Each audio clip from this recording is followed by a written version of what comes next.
Guys, आज हम करने जा रहे हैं, हमारा चैप्टर है एंटीकोगुलेंट्स। यानी कि टॉपिक इसमें रहेंगे एंटीकोगुलेंट्स वाला, एंटीफिब्रिनोलाइटिक वाली, ये वाले रहेंगे। मेनली चैप्टर का नाम है आपका drugs affecting coagulation and blood formation. यानी कि जो ड्रग्स अफेक्ट करती हैं, drugs affecting coagulation and blood formation.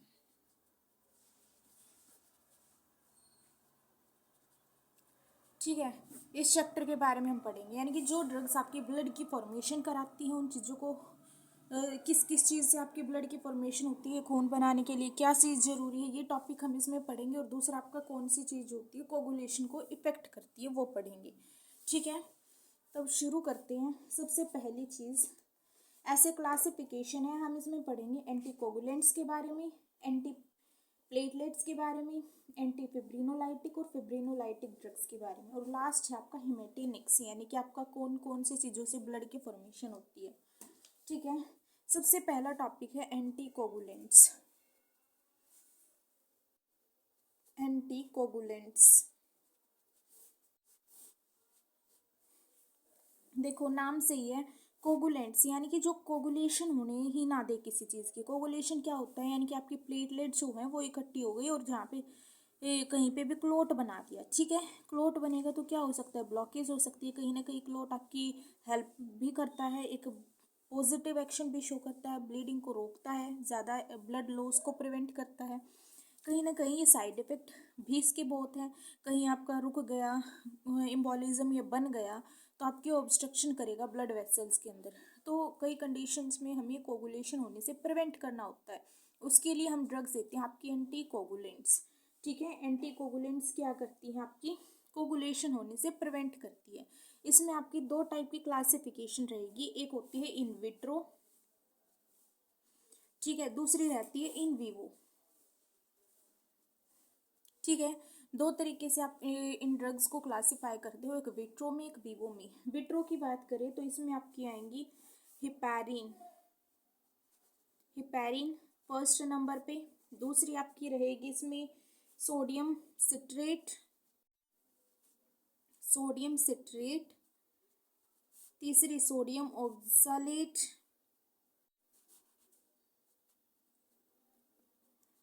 Fourth one is sodium edetate. ठीक है, ये होती हैं आपकी विट्रो के अंदर। एंटीकोगुलेंट जो कोगुलेशन होने से प्रिवेंट करे, उन ड्रग्स को हम एंटीकोगुलेंट्स बोलते हैं। इनमें दो टाइप की ड्रग्स आती हैं, इन विट्रो और इन वीवो। विट्रो में कौन सी ड्रग्स होती हैं, एक तो हिपैरिन वाली, एक sodium citrate, sodium edetate, sodium oxalate. ठीक है, कौन कौन सी रहेंगी, हिपैरिन और आपकी दूसरी सोडियम वाली सारी। ठीक है, एच इसमें याद करेंगे हम, HS विट्रो वाले में सोडियम एसिटेट, सोडियम एडिटेट और सोडियम ऑक्सालेट, सिट्रेट, ऑक्सालेट एडिटेट। ठीक, वीवो की बात करें तो उसमें आपकी कौन सी ड्रग्स आएंगी, वीवो में ड्रग्स आएंगी सबसे पहली होती है, इसमें भी दो टाइप की क्लासिफिकेशन, एक होती है पेरेंट्रल, एक होती है ओरल। पेरेंट्रल यानी कि आप इंजेक्शंस की फॉर्म में जो दी जाती हैं, IV IM कैसे भी दे सकते हैं। ठीक है, पेरेंट्रल फॉर्म में। दूसरी रहेगी ओरल, जो आप ओरली लेते हो। ठीक है, पेरेंट्रल में आपकी आती है हिपैरिन। ठीक है, दूसरी होती है लो मॉलिक्यूलर वेट हिपैरिन, जिसे हम इसमें आपकी कौन सी आएंगी, लो मॉलिक्यूलर वेट हिपैरिन में इनोक्साप्रिन।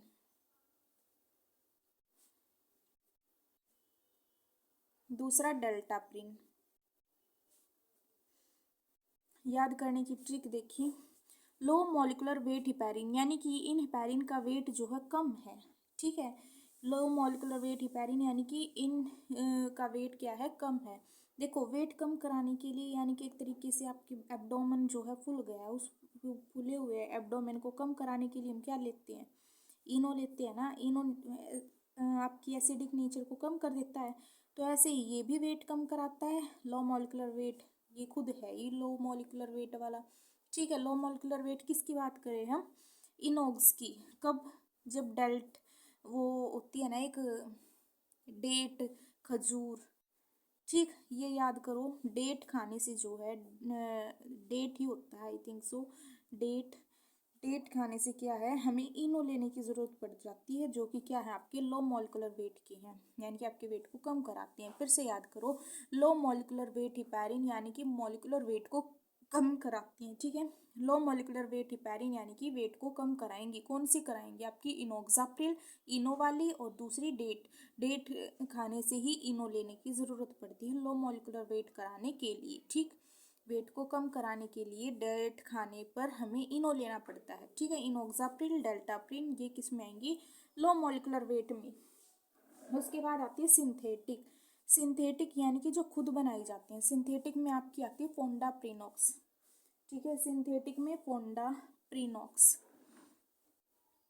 फोंडाप्रीनॉक्स को कैसे याद करोगे, देखो, साइन, साइन किसी भी चीज़ का साइन बना दिया कि इस चीज़ का ये साइन है, तो ये फालतू के फंड ही होते हैं ना।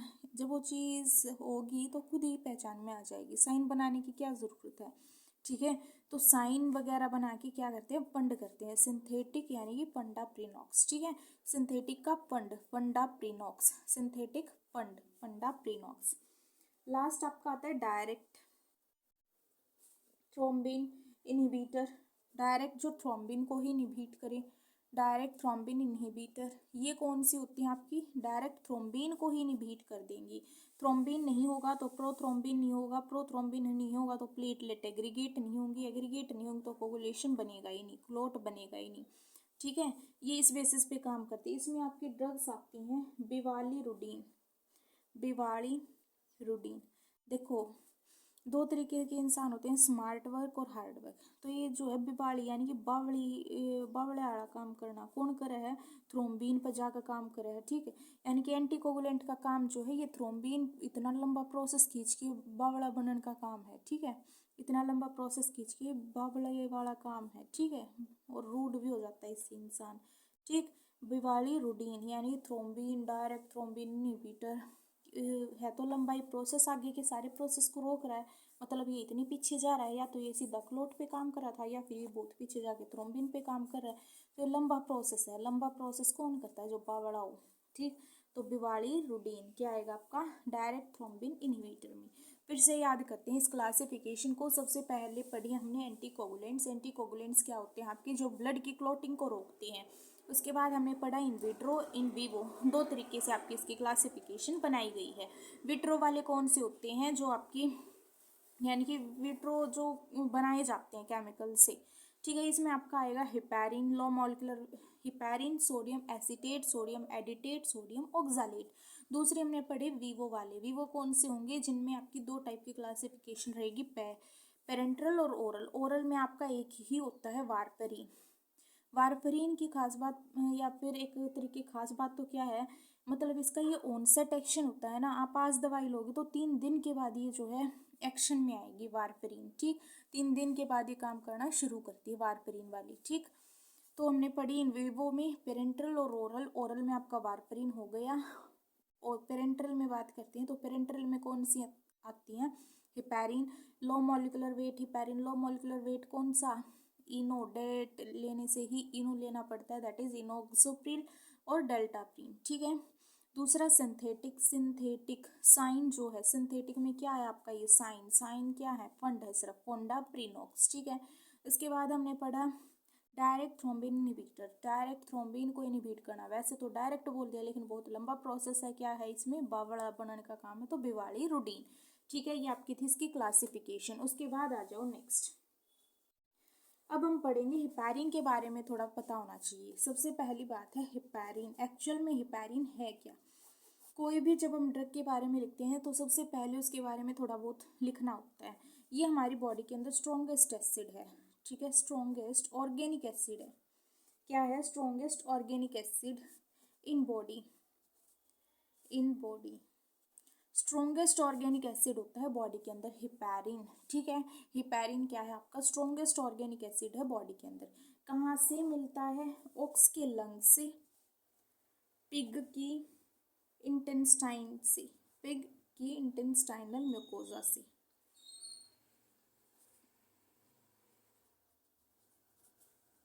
ठीक है। सबसे पहले हिपैरिन। हिपैरिन आपका स्ट्रॉन्गेस्ट ऑर्गेनिक एसिड है, नंबर 1 बात लिखोगे।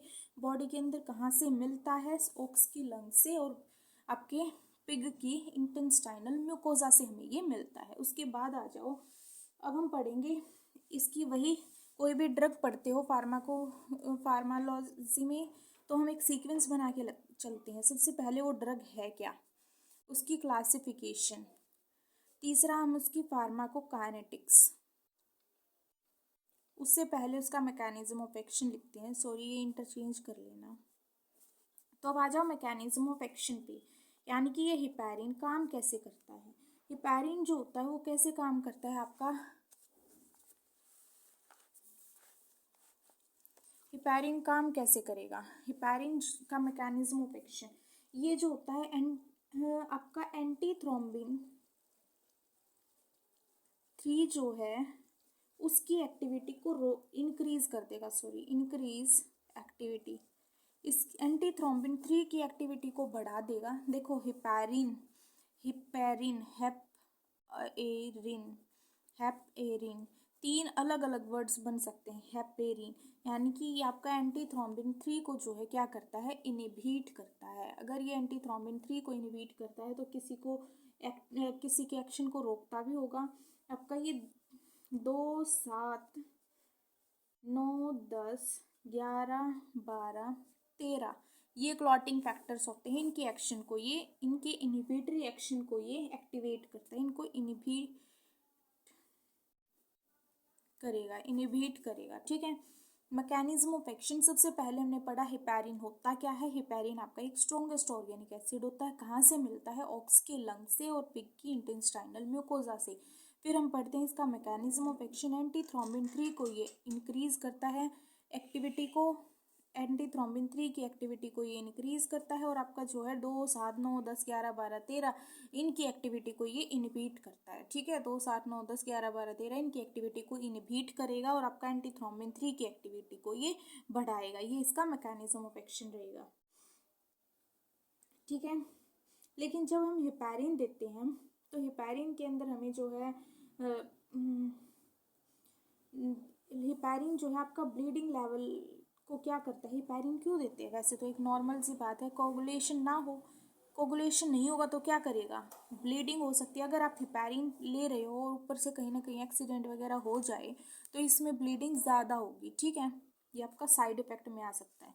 लेकिन अभी हम मैकेनिज्म ऑफ एक्शन पढ़ रहे हैं, तो मैकेनिज्म ऑफ एक्शन क्या करेगा, एंटी थ्रोम्बिन 3 की एक्टिविटी को ये क्या कर देगा, बढ़ा देगा और इनहिबिट करेगा 2, 7, 9, 10, 11, 12, 13 की एक्टिविटी को। ठीक, ये भी आपके थ्रोम्बिन ही हैं। इसके बाद आ जाओ इसकी फार्माकोकाइनेटिक्स।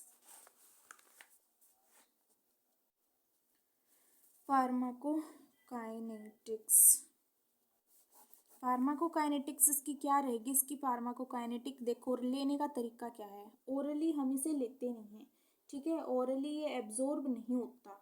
ठीक, ओरली नहीं लिया जाता है, ओरली नहीं लेंगे, इसको हम आईवी लेते हैं। आईवी ज़्यादा प्रेफर करते हैं, आईएम भी नहीं लेते। क्यों नहीं लेते, क्योंकि आईएम लेने से हिमेटोमा बन जाता है। क्या हो जाता है, हिमेटोमा। हिमेटोमा क्या होता है, यानी कि गांठ सी बन जाना, ब्लड वहाँ पे ही इकट्ठा हो जाना। ठीक है, हिमेटोमा बन जाएगा अगर आईएम लोगे तो। आईवी इसको प्रेफर किया जाता है, ओरल हम लेते नहीं हैं। ये है इसकी फार्माकोकाइनेटिक। अब ये ले तो लिया, अब जो है एब्जॉर्ब कहाँ होगा, ब्लड में एब्जॉर्प्शन होगा।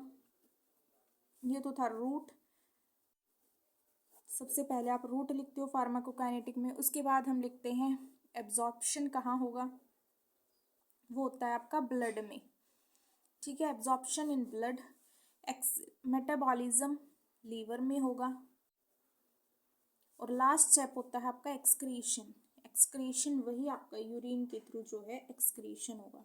ठीक है, ये थी इसकी फार्माकोकाइनेटिक। ठीक, सबसे पहले हिपैरिन बताओगे, हिपैरिन होता क्या है, उसके बाद हिपैरिन की जो है मैकेनिज्म ऑफ एक्शन, उसके बाद इसकी फार्माकोकाइनेटिक। फार्माकोकाइनेटिक में हम रूट लिखते हैं पहले नंबर पे, उसके बाद उसका जो है एब्जॉर्प्शन लिखते हैं, मेटाबॉलिज्म लिखते हैं, लास्ट होता है एक्सक्रीशन जो कि यूरिन के थ्रू होता है।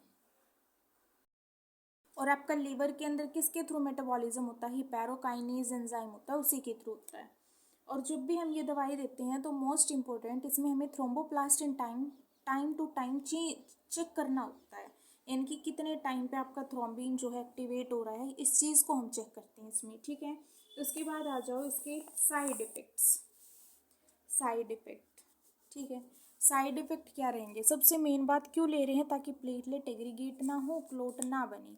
अब क्लोट नहीं बनने दे रहे तो क्या हो सकता है, ब्लीडिंग हो सकती है। पहला तो साइड इफेक्ट ब्लीडिंग कराना, ब्लीडिंग हो जाएगी इससे ज़्यादा, खून पतला हो जाता है, ब्लीडिंग हो जाती है। लेकिन अगर इस कंडीशन में हमें एंटीडोट देना हो तो वो भी पूछा जाता है, हेपैरिन का एंटीडोट।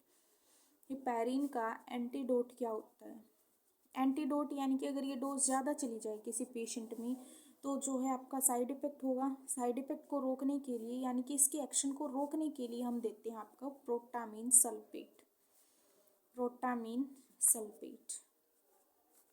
ठीक है, हेपैरिन को रोकने के लिए क्या देते हैं हम, प्रोटामीन सल्फेट, प्रोटामीन सल्फेट।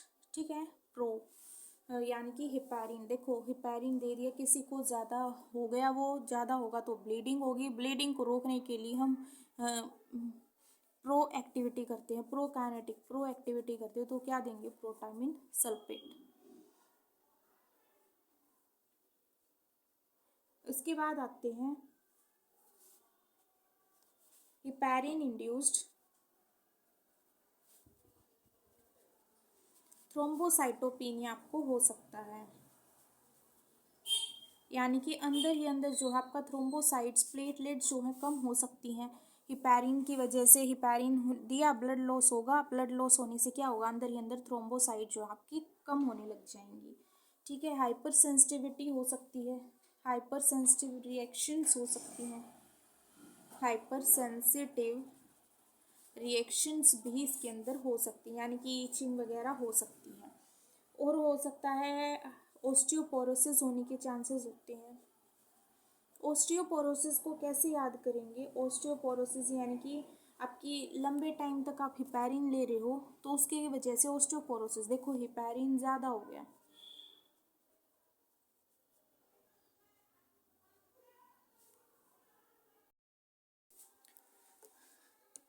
उसके बाद आते हैं ओस्टियोपोरोसिस को कैसे याद करेंगे, कि ओस्टियोपोरोसिस होने के चांसेस कैसे होंगे। देखो जब भी हम हिपैरिन लेते हैं, ज़्यादा हिपैरिन लेने से क्या होगा, उन हड्डियों में पोर होने शुरू हो जाएंगे। हिपैरिन बहुत ज़्यादा हो रहा है तो क्या होगा, वहाँ पे पोर करने शुरू कर देगा वो बोन्स के अंदर। ठीक है, ओस्टियोपोरोसिस हो जाएगा।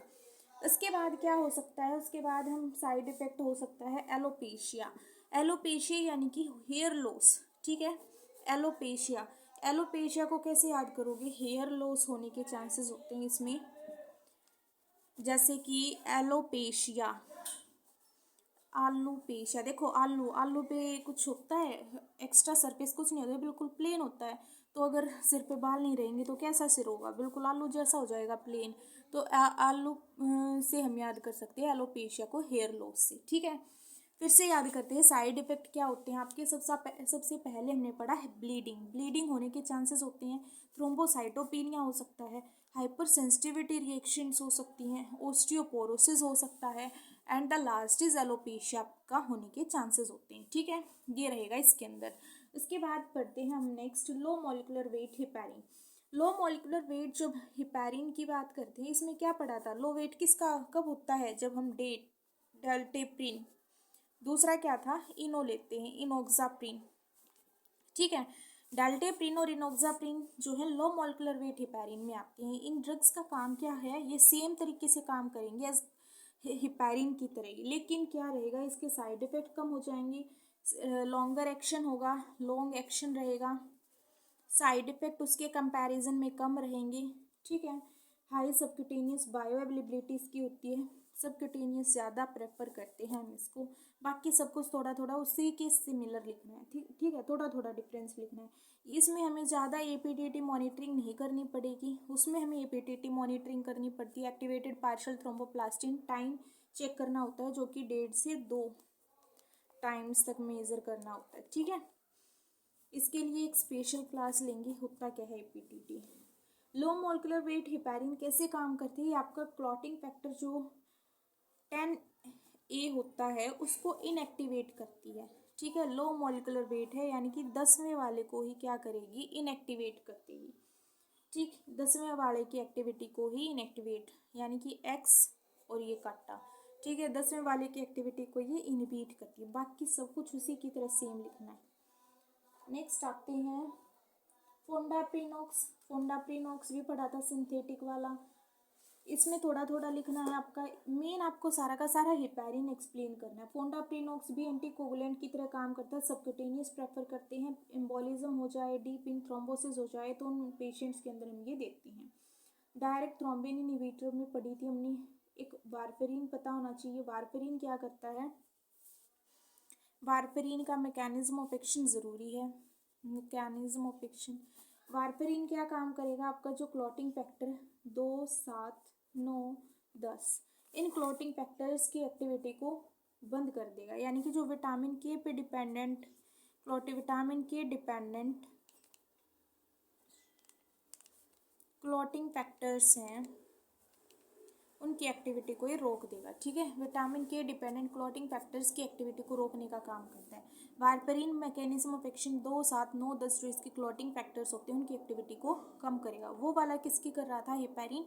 वो हेपेरिन कर रहा था एंटीथ्रोम्बिन 3 की एक्टिविटी को एक्टिवेट, बाकी 2, 7, 9, 10, 11, 12, 13 उनकी एक्टिविटी को इनहिबिट कर रहा था। ये क्या कर रहा है, वारफेरिन 2, 7, 9, 10 की एक्टिविटी को इनहिबिट करेगा। ये आपके विटामिन के पे डिपेंड होने वाले क्लॉटिंग फैक्टर्स होते हैं।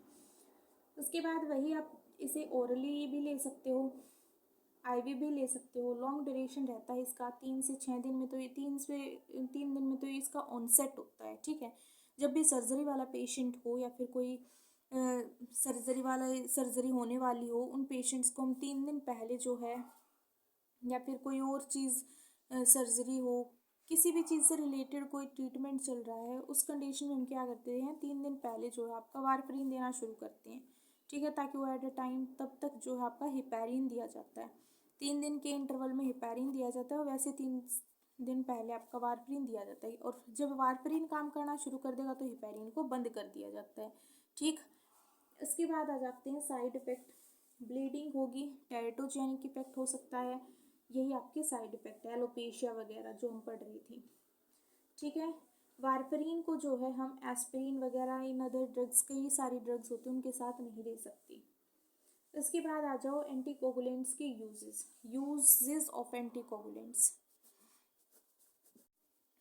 यूजेस क्या रहेंगे एंटीकोगुलेंट्स की, यूजेस की बात करें तो इसमें आपका हो सकता है एमआई में, डीवीटी में, डीप वेन थ्रोम्बोसिस हो उसमें हम यूज़ कर सकते हैं, एंजाइना हो किसी भी टाइप का एंजाइना, उसमें हम एंटीकोगुलेंट्स का यूज़ कर सकते हैं। ठीक है, फिर से एक रिवीजन ले जो हमने टोटली पढ़ा है अभी तक। सबसे पहले हमने पढ़ा ड्रग्स अफेक्टिंग द कोगुलेशन या ब्लीडिंग फॉर्मेशन में कौन सी ड्रग्स आती हैं। इसमें सबसे पहले हमने क्लासिफिकेशन पढ़ी एंटीकोगुलेंट्स। एंटीकोगुलेंट्स में हमने 2 चीज़ें पढ़ी, in vitro in vivo. Vitro में कौन सी आएंगी, आपकी हेपेरिन, दूसरी sodium acetate, sodium edetate, sodium oxalate. दूसरी हमने पढ़ी इन वीवो वाली, वीवो में कौन सी थी आपकी, पेरेंट्रल और ओरल। ओरल में वारफेरिन था, पेरेंट्रल में आपका जो है heparin, low molecular weight heparin. Low molecular weight heparin में कौन सा था, लो मॉलिक्यूलर इनोप्रीनॉक्स और डेल्टाप्रिन। ठीक है, दूसरा हमने सिंथेटिक पढ़ी, सिंथेटिक कौन सी होती है, फंड, साइन क्या है, फंड है, पिंडा, फोंडा, प्रीनॉक्स। लास्ट हमने पढ़ी डायरेक्ट थ्रोम्बिन इनहिबिटर। ठीक है, डायरेक्ट थ्रोम्बिन को इनहिबिट करे क्या है, बावली वाला काम, बिवालिरुडीन। इसके बाद हमने पढ़ा हिपैरिन के बारे में। हिपैरिन क्या है, आपका स्ट्रॉन्गेस्ट ऑर्गेनिक एसिड होता है बॉडी के अंदर। हिपैरिन जो होता है वो आपका ओक्स की लंग से और पिग इंटेस्टाइनल म्यूकोजा से हमें मिलता है। इसके बाद हमने इसका मैकेनिज्म ऑफ एक्शन पढ़ा। मैकेनिज्म ऑफ एक्शन में हमने पढ़ा था कि ये जो है आपका एंटीथ्रोम्बिन 3 को तो क्या करता है, एक्टिवेट कर देता है, 2, 7, 9, 10, 11, 12, 13 की एक्टिविटी को रोक देता है। इसके बाद हमने इसकी फार्माकोकाइनेटिक पढ़ी। इसे हम जो है ओरली नहीं लेते हैं क्योंकि ये एब्जॉर्ब नहीं होगा, आईएम लेंगे तो हेमेटोमा होगा, आईवी इसको प्रेफर किया जाता है। ये था इसका रूट के बाद हम पढ़ते हैं एब्जॉर्प्शन कहाँ होगा, ब्लड के अंदर। मेटाबॉलिज्म हिपेरोकाइनेज की मदद से लीवर के अंदर इसका क्या होता है, मेटाबॉलिज्म होता है। एक्सक्रीशन जो है लास्टली यूरिन के थ्रू आपका क्या होगा, एक्सक्रीशन होगा। उसके बाद हमने पढ़ा था आपका नेक्स्ट हेपेरिन का एंटीडोट क्या होता है। एंटीडोट इसका होता है प्रोटामिन सल्फेट। ठीक है, ये रहा प्रोटामिन सल्फेट। इसके बाद इसके साइड इफेक्ट पढ़े थे। साइड इफेक्ट में पढ़ा था ब्लीडिंग हो सकती है, थ्रोम्बोसाइटोपेनिया हो सकता है, हाइपर सेंसिटिविटी रिएक्शंस हो सकती हैं, और क्या हो सकता है आपका ऑस्टियोपोरोसिस हो सकता है, एलोपेशिया हो सकता है। फिर हमने पढ़ा low molecular weight heparin similar रहेगा लेकिन उसके कंपैरिजन में बेटर रहेगा। ठीक है, यूजेस ऑफ एंटीकोगुलेंट्स, यूजेस कब कब करते हैं हम इसका, एमआई में, डीप वेन थ्रोम्बोसिस में और एंजाइना में हम इनका यूज़ करते हैं। ये थे इसके यूजेस एंटीकोगुलेंट्स की। उसके बाद पढ़ते हैं हम नेक्स्ट क्लासिफिकेशन, फिब्रिनोलाइटिक ड्रग्स। देखो फिब्रिनोलाइटिक्स में कौन सी आएंगी, फिब्रिनोलाइटिक्स ड्रग्स, फिब्रिनोलाइटिक्स, फिब्रिनोलाइटिक्स इसके काम, नाम से ही इसका काम है, फिब्रीन को लाइट करेंगे यानी कि फिब्रीन को तोड़ देंगी, फिब्रीन जो बना हुआ है उसको तोड़ने का काम करती हैं आपकी फिब्रिनोलाइटिक्स। ठीक है, फिब्रिनोलाइटिक्स क्या काम करती है, आपके फिब्रीन को तोड़ने का काम करती हैं फिब्रिनोलाइटिक्स। इनको हम थ्रोम्बोलाइटिक्स भी बोलते हैं। ठीक है, फिब्रिनोलाइटिक्स को थ्रोम्बोलाइटिक्स भी बोला जाता है, फिब्रीन को तोड़ने का काम करती है। ये कैसे करती हैं, पहले मैकेनिज्म ऑफ एक्शन ही देखती हैं। ये कैसे करेंगी आपकी, इसके सारे नाम भी ऐसे ही हैं, बिल्कुल तोड़ने वाली चीज़ों जैसे ही। ठीक है, मैकेनिज्म ऑफ एक्शन क्या करती हैं आपकी, प्लाज्मिनोजन को प्लाज्मिन में कन्वर्ट करेंगी, और प्लाज्मिन जो है वो आपका फिब्रिन्स को डिग्रेड करेगा, डिग्रेड कर देता है आपका फिब्रिन्स को। ठीक है, और फिब्रिन क्या करता है, आपका लाइसिस को तोड़ देता है, मतलब ये आपका क्या हो जाएगा, लाइसिस ऑफ क्लोट, क्लोट जो है आपका टूट जाएगा। ठीक है, अब जो इस चीज़ को कराएगी वो होती है फिब्रिनोलाइटिक, और जो इस काम को इनहिबिट करेंगी, इस काम को होने ही नहीं देंगी, वो होती है एंटी फिब्रिनोलाइटिक, जो हम अगली क्लासिफिकेशन पढ़ेंगे। फिब्रिनोलाइटिक क्या करती हैं, आपकी फिब्रिन को तोड़ने का काम करती हैं। ठीक है, मैकेनिज्म ऑफ एक्शन, प्लाज्मिनोजन को प्लाज्मिन में कन्वर्ट करेंगी, प्लाज्मिन से आपका फिब्रिन डिग्रेड होगा, फिब्रिन जो है आपका क्या करेगा, क्लोट को तोड़ देगा। ठीक है, इसमें ड्रग्स कौन सी आती है, इसमें आपकी आती है स्ट्रेप्टोकाइनेज,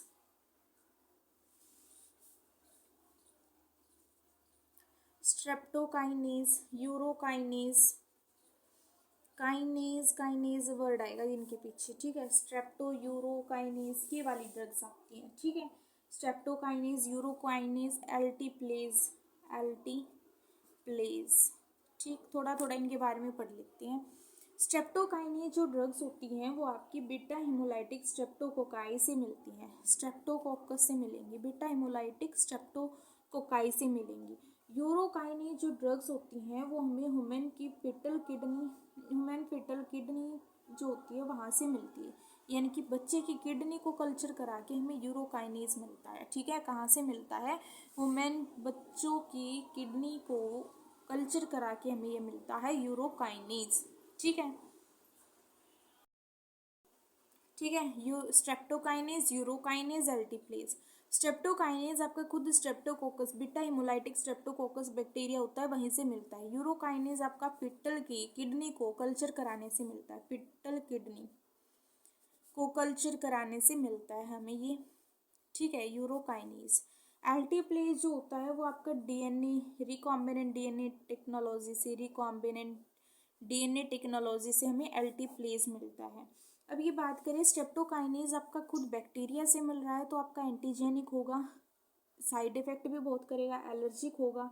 ठीक है, लेकिन यूरोकाइनेज जो हम एल्टीप्लेज, ये दोनों जो होते हैं ये एंटीजेनिक नहीं होती, ना ये पायरोजेनिक होती है, यानी कि कोई भी हाइपर सेंसिटिव रिएक्शन ये नहीं करती हैं।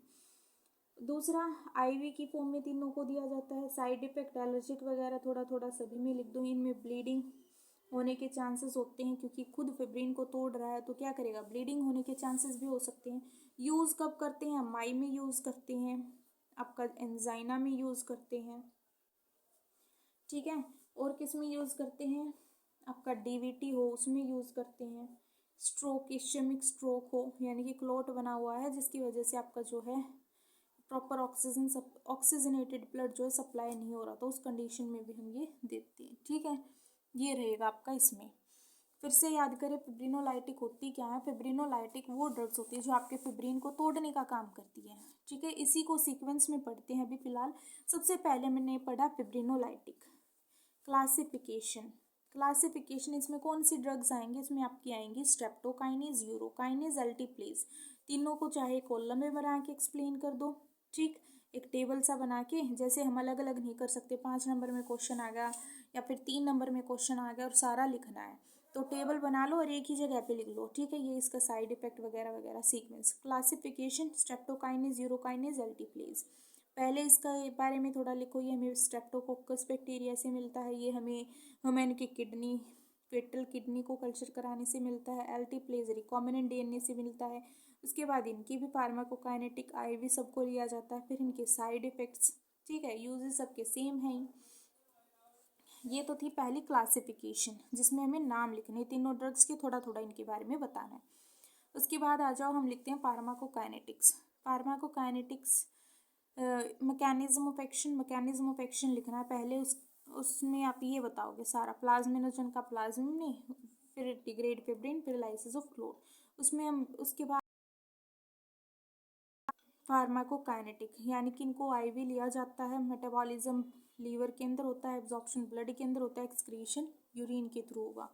लास्ट हम लिखेंगे इसके यूजेस ये रहे। एमआई में यूज़ करते हैं, एंजाइना में, डी वेन थ्रोम्बोसिस में, और आपका इश्चेमिक स्ट्रोक में। अब आते हैं सेकंड क्लासिफिकेशन, एंटी फिब्रिनोलाइटिक्स। एंटी फिब्रिनोलाइटिक्स छोटी सी ही है ये।